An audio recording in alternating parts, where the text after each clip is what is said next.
తెలుగువారి #1 choice Telugu matrimony.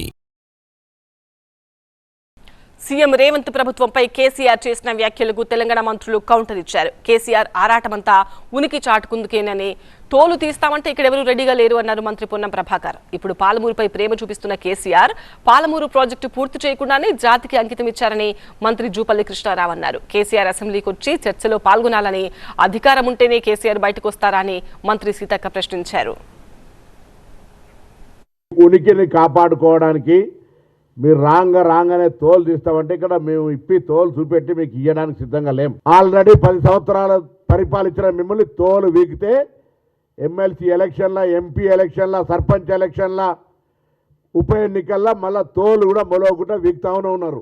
మీరు మమ్మల్ని తోలు వీక్తా అంటారు. ప్రభుత్వాన్ని సరి చేసుకుంటూ ముందుకు పోతున్న సందర్భంలో మీరు కట్టిన కాళేశ్వరం ఏమైందో తెలుసు. మీరు కుర్చేసుకొని కడతాన గౌరవం ఎక్కడుందో తెలుసు. ఇప్పటికీ 2015లో పాలమూరు ప్రాజెక్టును కుర్చీ వేసుకుని కట్టిస్తా, పూర్తి చేస్తా అని మాట్లాడాడు. సుమారుగా 10 సంవత్సరాల కాలం పాటు పరిపాలన చేసిన తర్వాత, రాష్ట్రంలో 8 లక్షల కోట్లు అప్పు చేసిన తర్వాత కూడా ఎక్కడ కూడా ఒక ఎకరానికి నీళ్లు ఇవ్వకపోగా, మెయిన్ కెనాల్స్ కూడా పూర్తి కాకపోగా, అయినా కూడా 2023 ఎన్నికల సందర్భంగా కేసీఆర్ ఏం చేసిండు, నార్ల రిజర్వాయర్లో ఒక మోటార్ ఆన్ చేసి కొన్ని నీళ్లు పోసి జాతికి అంకితం చేస్తున్నాను.